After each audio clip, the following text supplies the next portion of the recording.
ঘুম থেকে উঠে দেখছি আমাদের পুকুরে মেশিন লাগানো হয়েছে মাছ ধরার জন্য।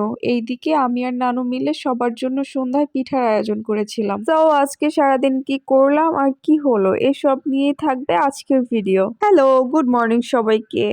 আসসালামু আলাইকুম। আই হোপ সবাই ভালো আছো। ঘুম থেকে উঠে সকালবেলা আমরা সবাই মিলে পুকুর পাড়ে চলে এসেছি। মেশিনটা গতকাল কি লাগানো হয়েছে, সো কতদূর পানি আছে পুকুরে এটা দেখার জন্য।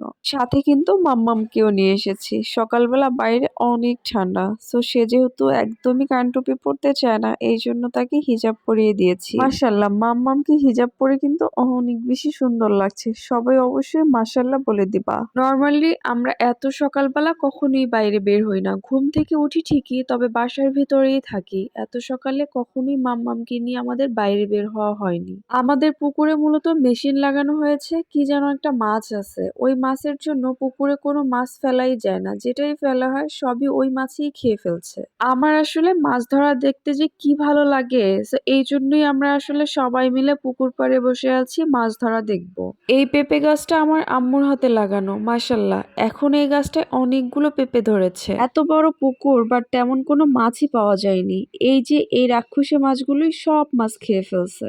এরপর আমার আসলে আর কোনো ভিডিও ক্লিপ নেওয়া হয়নি, অনেক বেশি ব্যস্ত হয়ে গিয়েছিলাম। ফর দ্য ফার্স্ট টাইম আমি মনে হয় এত মাছ একসাথে কেটেছি। যদিও এতগুলো মাছ সব আমরা একারা খাইনি, আশেপাশে যারা রিলেটিভরা ছিল সবাইকেই দিয়েছি। নর্মালি সন্ধ্যায় আমি বাচ্চাদের জন্য কোনো না কোনো নাস্তার আয়োজন সবসময় করে থাকি। আজকে যেহেতু অনেক ব্যস্ত ছিলাম আর নানু এসেছে, আমি আসলে পিঠা বানানোর সুযোগটা একদমই হাতছাড়া করতে চাইনি। শীতের সন্ধ্যায় একটু গরম গরম পিঠা খেতে মন্দ লাগে না। এখানে আমি তেল পিঠা বানানোর জন্য তেল পিঠার ডো তৈরি করছিলাম। আমার কাছে মনে হয় পিঠার ডো পারফেক্ট হলে পিঠা এমনিতেই পারফেক্ট হয়।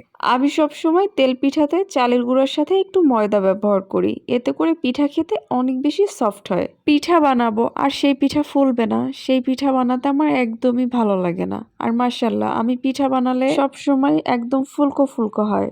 আমি আসলে আমার মায়ের মতো হয়েছি। আমি বাসায় কিছু বানালে অল্প কিছু বানাতে পারি না, একটু বেশি করেই বানাই। বাসার আশেপাশে যারা আছে আমি সবসময় তাদেরকে দিয়েই খেতে পছন্দ করি। জানো তো, আমার আম্মু যখন পিঠা বানাতো সবসময় আশেপাশে যারা আছে সবাইকে দিত, আর অনেক বেশি করে পিঠা বানাতো। নানু পিঠা ভাজতে ছিল আর আমি তার পাশে দাঁড়িয়ে পিঠা খাচ্ছিলাম আর অনেক অনেক গল্প করছিলাম। আজকে তাহলে এখানেই শেষ করছি, নেক্সট কোনো ভিডিওতে দেখা হবে। সে পর্যন্ত সবাই ভালো থেকো, আল্লাহ হাফেজ।